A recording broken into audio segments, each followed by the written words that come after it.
All right, everybody. It's that time of the week again. It's Read the Lines, Celebrity Insider, and I have a tremendous one this week. It's not only a man who's a golf course architect and understands how golf courses are laid out, but a man who's worked on St. George's Golf and Country Club up there outside of Toronto. Ian Andrew, welcome to the show. How are you today, my friend? Thank you for having me, and I'm very well. I'm looking forward to talking about this. All right, now you've worked on the golf course. It seems like, if I've read properly, three different times. Bunkers around 2001, uh, the green restoration in 2014 with Tom Doak, and then of course the bunkers again in 2019. Yeah, we were asked to update the bunkers. That was more out of a membership, but asked to update the bunkers to Billy Bunker, just so that if there's any major storm events that happen during the tournament, that the golf course would be back in play instantly. So that was the latest update. We did a little bit of restoration work, but not too much. If anybody had seen it beforehand for the last Open, they would recognize the golf course. All right, so speaking of recognizing the golf course, the players haven't been here since 2010. So you're getting a new crop of guys that are walking up this week. What is their first impression of St. George's going to be?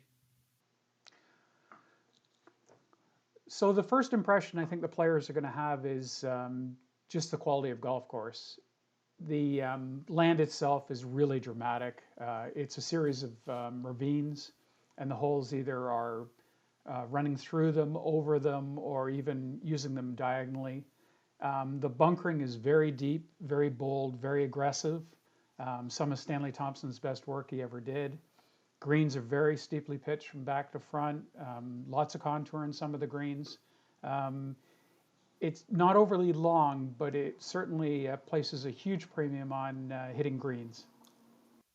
All right, so you mentioned right there, it's not overly long, but it's got a bunch of, I mean, like almost 50% of the approach shots are coming in from 175 yards or further.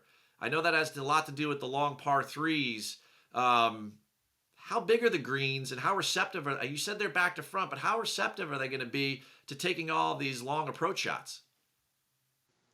So they're going to be fairly receptive in most cases just because of the nature of them. They're actually steep from back to front. So I think even hitting longer clubs in, with the exception of the 14th, is going to be the real tricky one. That green just happens to be a lot shorter. The hole happens to be one of the longest fours in the golf course, and it's the green is actually almost flat, and so they're going to find that one a very tricky one to find. But for the most part, they're pitched very steeply from back to front. The other thing going into it is we're expecting a little bit of it's been dry all week leading up to today, and then we're going to see rain on Tuesday, rain on Wednesday, and then we're going to see sunshine the rest of the week. So I think that's going to make them a little bit more receptive. They were really firm last week when I was there on Friday, and I'm not sure how much of an impact this is going to make, but I think they're going to be a little bit more damp or a little more moisture in them than they would have ideally liked going into this event. So, that's interesting what you bring up about, the greens and, not being that receptive because, you mentioned that the golf course isn't that long, but there's a lot of long shots into these golf holes. I mean, 175 yards or more is almost 50% of the approaches that these guys are going to play. How do you think that these greens are going to receive those length of shots? For the most part, they're going to receive them very well. Okay. It's a combination of the steep back to front pitch on almost all the greens. Not every green. 14th will be very complicated because it's one of the longest approach shots and the green's very flat. But for the most part, they're larger size greens. They're running sort of 6,500 square feet on average, I would say. We're also looking at some significant rain on Tuesday, a little bit more rain on Wednesday, and then sunshine the rest of the week. That's sort of what we're projecting.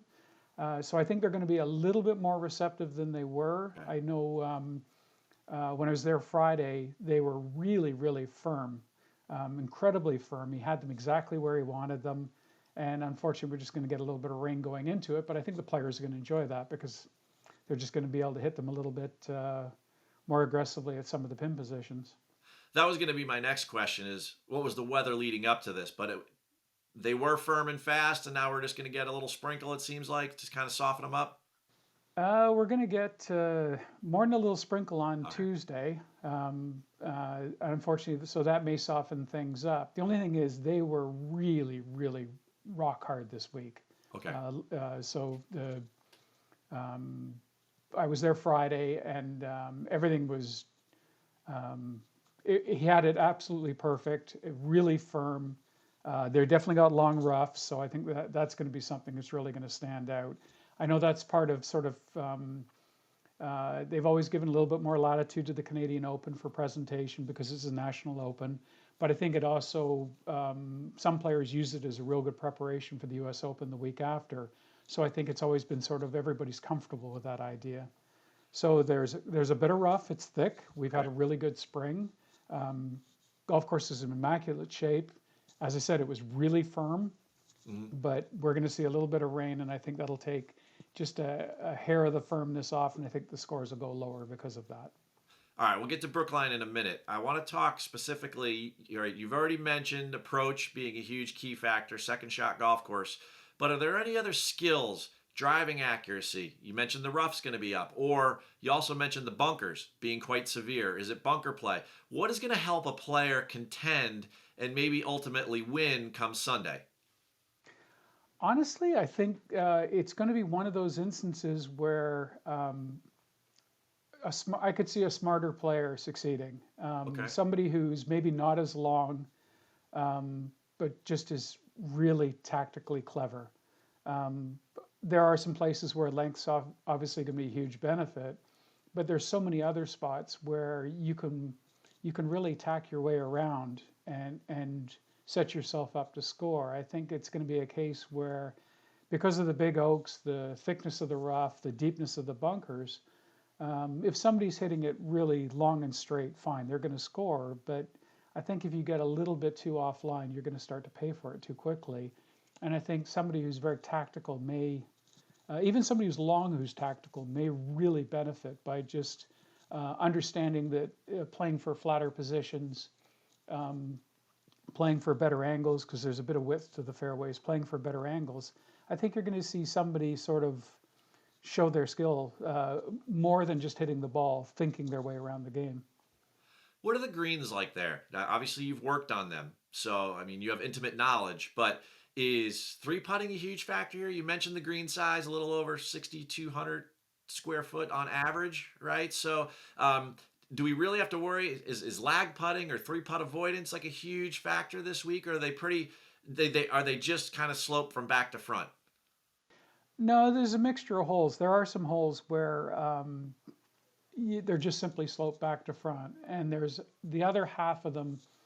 There's some pretty serious contour in some of the greens, and I think if you end up in the wrong position, it's going to take some pretty clever lag putting and with some big breaks too, Okay. where you're going to have to feed things around. So I, I think the same thing with some of the chipping recoveries or the wedge play recoveries.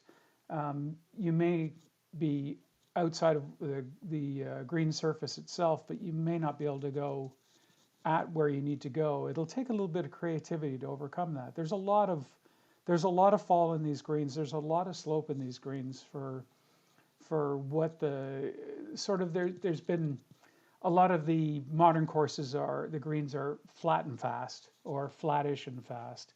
These have an incredible amount of just natural fall. So gravity is going to play a huge role in trying to deal with the greens if you get yourself into a bad spot. Well, now you mentioned it there, about being tactical before and now where you need to position yourself on the green. So it makes me think like, are there specific holes that we need to pay attention to this week? I mean, those I know there's five par threes, but four of them are over 200 yards. Is that a specific scoring area? Are the par fives someplace to take advantage? Where should I really be watching in order to? It's going to kind of dictate if you play these types of holes really well. Is it the seven long par fours? Like what holes are really going to kind of determine our champion? I really think it's going to come down to the threes and fives in particular. Right. The threes, I think they're going to even play the shorter of the holes also over 200 yards because there is a tee on the other side of the ravine. And so I think you're going to look at all the par threes playing over 200 yards. So it's going to take somebody with a really good iron play from those distances. So sort of ranging from 200 out to essentially 230, 235, I think it is the back one. Mhm. And then you've got a whole series of short, gettable fives. So I think you're going to, again, I think it falls in the same wheelhouse. They're probably going to hit some long irons into some of those. So they can attack the fives as well. So I think you're just going to see you've got to survive the threes because that's where there's some great fours as well, but you're going to have to survive that set of threes because you're going to have to get through all five of them. And then the fives are very gettable. You should be scoring on those. So I think that's really where it's going to control the numbers. One on not adding to the ledger, and the other one on taking shots off. If you can't score in the fives, then you're going to lose to the field very badly. You know what? One of the things as we wrap up here that I think is unique about this, and this is your national championship, you being Canadian, of course, and the where it's wedged in. I mean, last week we had the Memorial, very difficult test. Jack's home golf course, great architecture. We have this test this week, and then we're heading, of course, into next week. Everybody knows it's coming, the U.S. Open. Do you feel like St. George's is a good prep for Brookline? Oh, I think it's perfect. Combination of the presentation of the rough, so that if you're not driving the ball well, you're not going to get anywhere this week. I think that it's a little wider, so obviously you have a little bit more room. The fact that you're going to have to hit because there's only a couple of very minor runoff areas. It's essentially ringed with rough. Yeah. I think some of the presentation is going to feel very similar. Brookline as well. I will confess I've never been to Brookline. It's one of the few top courses in the world I haven't seen, just circumstantial. Um, but you're going to have to be a good iron player as well. I just think everything sort of fits together from sort of my understanding of the golf course, but even the terrain. The Oh fact yeah. Brookline's on quite a rolly piece of terrain, and St. George's, it doesn't stop rolling. There's nothing out there that's flat. It's a very undulating piece of terrain as it is, with these major ravines that the golf course is built around. Stanley Thompson had 2,000 acres to choose from. So when he chose the golf course, he chose the best land out of 2,000 acres. And it was an oak forest as well. So I think you're going to find this is a little more treed maybe than Brookline will be, because I think Brookline, they've really opened things up. But there's definitely some similarities in style. Just the greens are going to be a lot bigger this week than they will next week. Those are some small greens, unless Gills really opened them up. I know he expanded them, but it's hard to believe he took them too large. No, average square feet next week's about 4,500. So, I mean, it's like Pebble Beach small. They're super small. And I'm glad you brought up elevation because that sparked another question. Because from a design point of view, what does it take as a player to be able to handle all of those elevation changes? I have played the country club many times. I worked in Boston for 4 years early in my career. I'm very familiar with that golf course. And elevation and side hill and all sorts of crazy uneven lies are going to really dictate who succeeds there in the U.S. Open. But how can a player kind of prepare for elevation changes? Like what they're going to see this week, and from a design point, like it takes a certain amount of patience to not be able to see where your ball's going to land, right? That, but also it sometimes takes a little bit of foresight to understand that you can drive it well down, but you're going to end up with the side hill downhill lie. Why are you Yeah. doing this?